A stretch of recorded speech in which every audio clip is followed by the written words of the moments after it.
This episode of this Focused Practical Dreamer's Journey is brought to you by energy healer Jean Border's personal, powerful transformation program. Know you're leaving money on the table, but can't figure out how to bring it in? Need to double your productivity and profitability? Need an extra push to get things moving in the right direction? Visit www.focusedpracticaldreamer.com/transformation now and apply for a business consultation with Jean. Welcome to the Focused Practical Dreamer's Journey, where we take out your emotional baggage and heal your emotional body so you get to enjoy the success you desire and deserve. Prepare to feel a sense of relief and empowerment as we get rid of the baggage you've been carrying that's held up your business success up until now. Be sure to visit our website at www.focusedpracticaldreamer.com. While you're there, subscribe to us via your favorite network. Now, lean in, get comfortable, and prepare to take off. Hello, everyone. This is Jean Border, your host with the Focused Practical Dreamer's Journey podcast. I have yet another special guest here. I love my special guests. They're always such interesting conversations. This is Gwen Lepard, and she has some skills in modalities that I'm not familiar with, so chances are we're going to get to talk about some of those. But anyway, hi, Gwen. Happy to have you here. How are you doing, Jean? I'm doing well. Tell us a little bit about you and what your business is. Ooh, I get to shine the light on myself on my birthday. Woohoo! Happy birthday. Thank you. It is, so I've been named a luminary. I'm a transformation coach, energy healer. I've many modalities in the tool shed over the many years that I've been helping others and helping myself, because that's where it started, is helping myself. And now I empower conscious entrepreneurs and empaths to evolve beyond the limitations caused by narcissistic abuse. That's part of my story. There were a lot of them. And help them release relationship residue. And that's one of the first tools that I really loved about energy healing, was being able to release the residue of old relationships and regaining self-love. I did 365 days asking the question, how do I love myself today, live on Facebook Live in 2018. Oh, my. Of overexposure. Wow. That's some deep work. That's some deep work. Yeah, there were a lot of days it's like, I don't want to love myself today. And that's how I'm loving myself today, is I'm here, I'm showing up, I'm doing it. I help empaths and conscious entrepreneurs reclaim their personal power, because oftentimes as an entrepreneur, you're out there and you're that, but when you're not. And I can boldly claim that I know the purpose of every single person on the planet, their personal purpose. And we'll happily share that. And I do all this so that other empaths like myself can avoid the narcissist trap. Thank you so much for asking, Jean. Okay, so let's just go there. What is the purpose of absolutely every person on the planet, if there's only one purpose? Your personal purpose is to be yourself. Ooh, that could be hard. I know how many people are not able to be themselves, either from narcissists, being raised by a narcissist, or from all of the programming that comes from family, friends, schools, religion, wherever, work. We have all these things that we have to put on these different masks to become somebody that we aren't, in order to survive or to thrive. And yes, we're full of different personalities and parts inside of us, but we are who we are. And that soul coming through and shining through us all, and actually way beyond us. It's like we're not a person with a soul inside of us. We're a soul that happens to be animating a human body. So really, we're just huge. And that's why energy works so well. Okay, you brought it up, energy. Earlier, you were talking about quantum jumping. What the heck is quantum jumping? That sounds so cool. I'm a big sci-fi person, okay? I'll throw that out there. So the first thing that came to me was a wormhole. I'm like, I'm there. So talk to me. I kind of like that. Bert Goldman is the person that created it. Mind Valley gave it that name. I was And I found it on Facebook. It was like one of those little Facebook ads. And I'm like, oh, I get this free thing. And so I check it out. And it's a combination of NLP, hypnosis, Silva method, which I knew two of those, not Silva method. And I'm like, well, this is interesting. I'm listening. I'm checking it out. And then they give you an example. So I'm going through this example, and it sounds like hypnosis, but it goes deeper, and it takes you on a journey. We could actually do one. We could do a really fast one if you want to. If it's really, really, really fast. Really, really, really fast. Okay, so I'm going to just describe it, and then people will actually kind of get that. So we start with taking 3 deep breaths. And after, on the exhale of each breath, you see and hear the number 3, 2, 1. Then you relax the body. And then we go down 10 stairs. At the bottom of the 10 stairs is a short hallway. At the end of the short hallway is a door.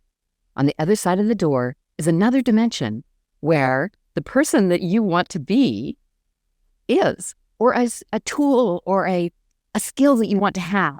So Bert wanted to be a photographer. So he went and found his photographer self in another dimension.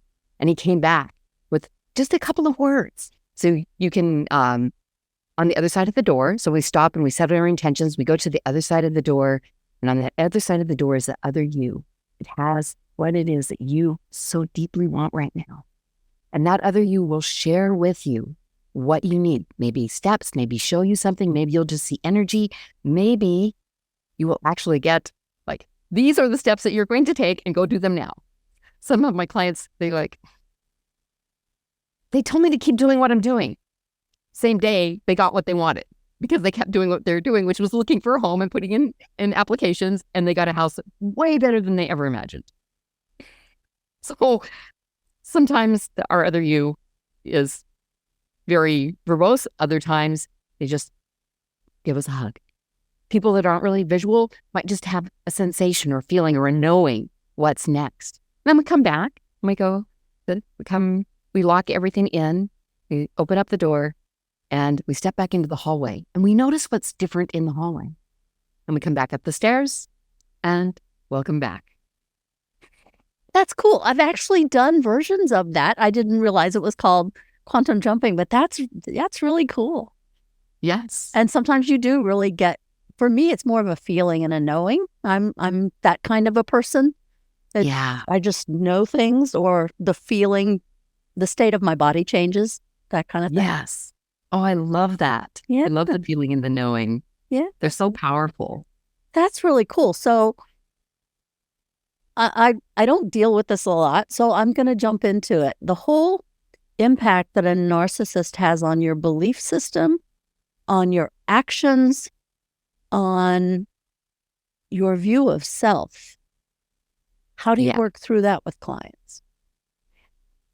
Well, we start with removing the energetic shackles because they are so hooked in deeply. And I have tools that I've created, Gaslighting Gone. So it's an audio with ancient healing soul language plus walking through so a guided meditation. And I also have other tools like a bully blocker, which allows them to, even if they're still in the same situation, that they can have this playing in the background quietly or on silent.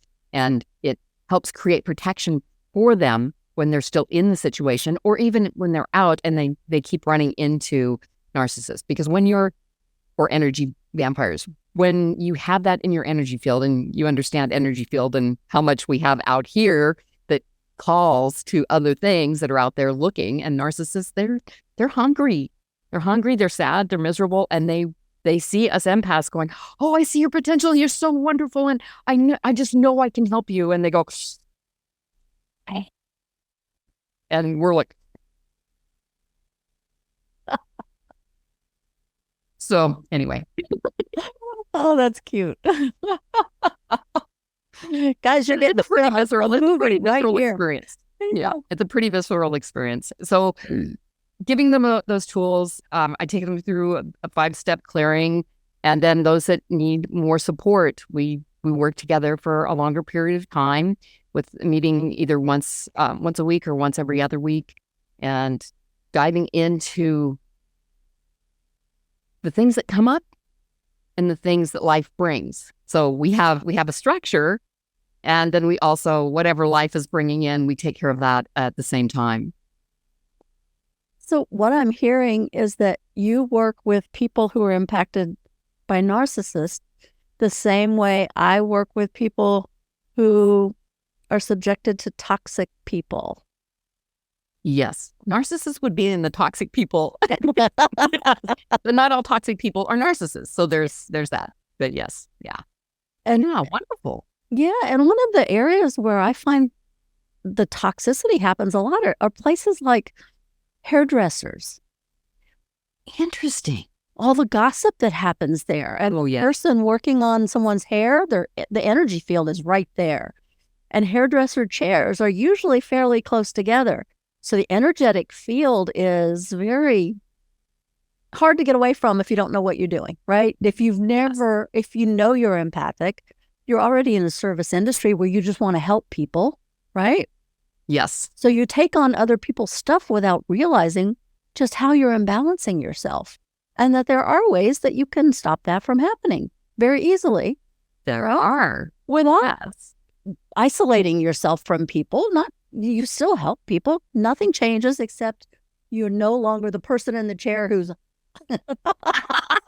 right? Right. Energy hygiene. Yeah, so important. Exactly. Energy hygiene. Yes. Exactly. You can be strong in yourself and still serve others.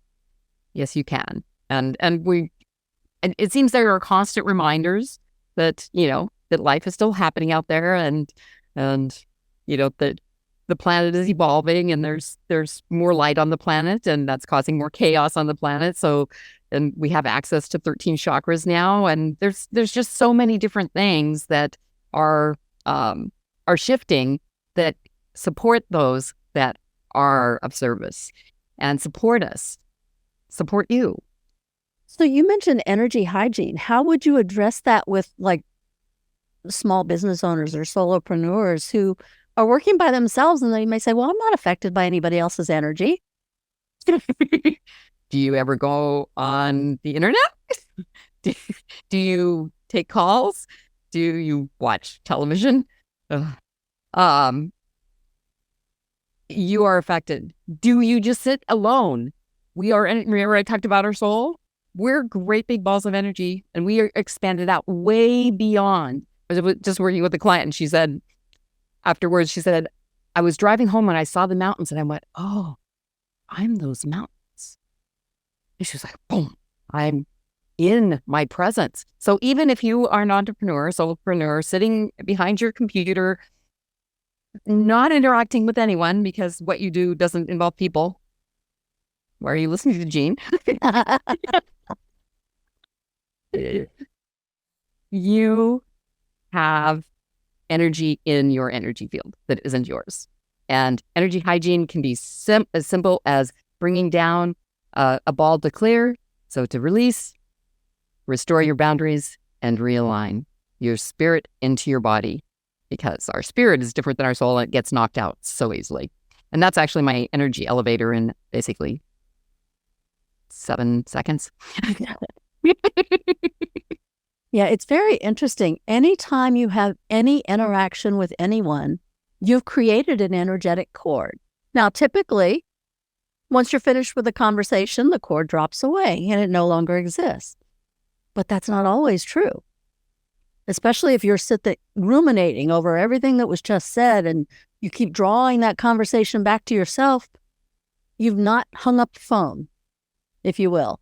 So you've got all these open telephone lines, and you're being bombarded now with other people's energy.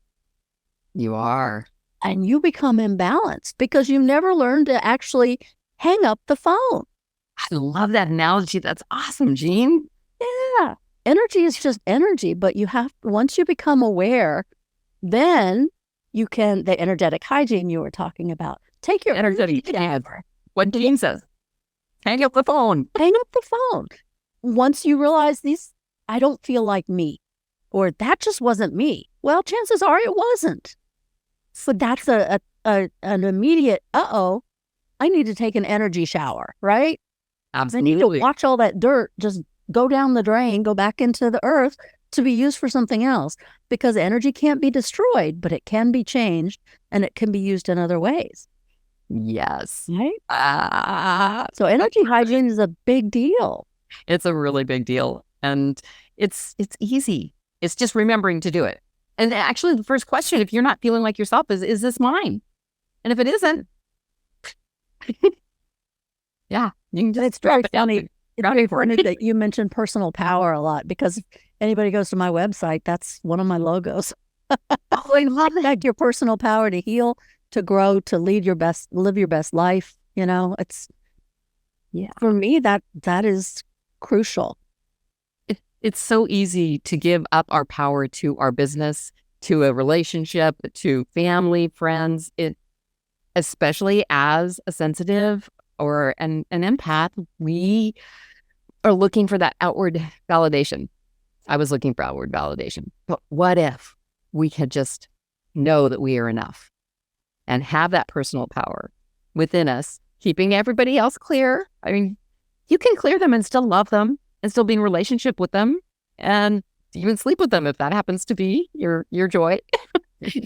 And you have a husband or spouse that you get to sleep with, then you can still clear from their energy out of your energy field so easily. And like you said, it can be a salt shower, or it can be just a thought. It can be an awareness. It can be a breath.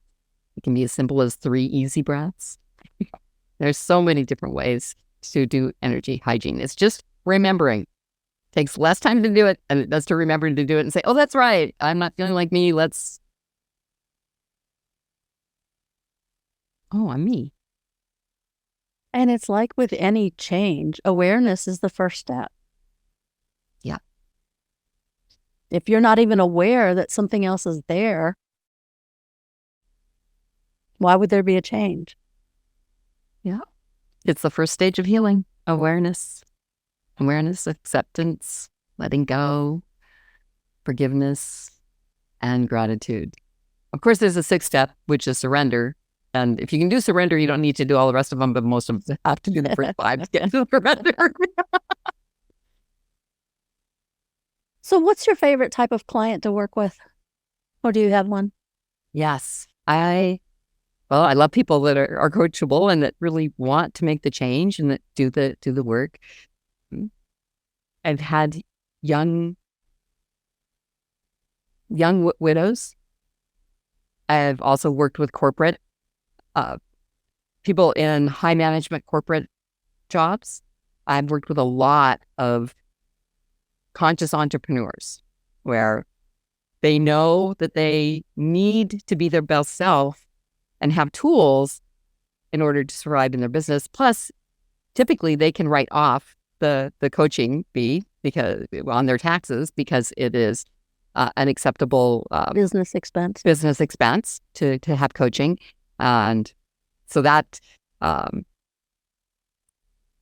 they're open to energy. They've already done some of the work. They really are committed to their growth and their change, and they show up for their sessions and have change.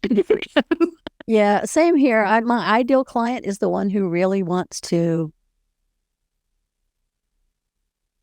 see something different, wants to be something different, wants to create something different.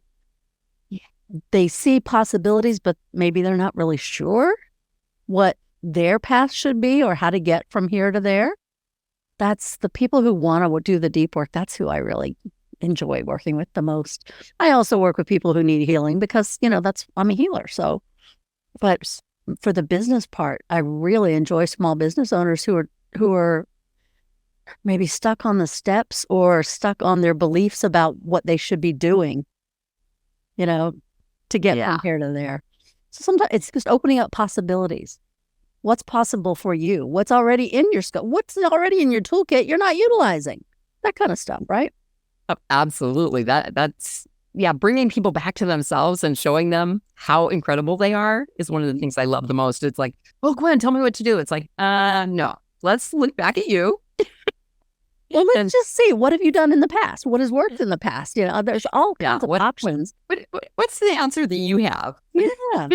Well, I don't know. Well, if you don't know, then you actually do know, because you just said, I do know, because your subconscious doesn't hear the not. You really do know. So let's talk to that part of you. Yeah, language is really powerful. So I have to have that conversation as well. Unfortunately, we're running short on time. So even though we're in the middle of a really cool conversation, we'll have to continue it in another episode. Hey, thank you. I would love that, Jean. Yeah, so thank you so much for being here. I've really enjoyed it, obviously, because the time just flew. It did. For people interested in working with Gwen, all her contact information will be below in the show notes. Just click on the link. It'll take you right to her. And I want to thank you again for being here. It was such a fun time. Oh, thank you so much, Jean. You're just a light in the world. Oh, Appreciate you. Thank you. And to our listeners, thanks for tuning in to another episode. This is Jean Warder, your host of the Focused Practical Dreamers Journey podcast. Until next time. Thank you for tuning in to the Focused Practical Dreamers Journey, where we take out your emotional baggage and heal your emotional body so you get to enjoy the success you desire and deserve. Remember to visit our website at www.focusedpracticaldreamer.com and enjoy even more great episodes like this one. Again, while you're here, subscribe to us via your favorite network. We look forward to seeing you next time on the Focused Practical Dreamers Journey.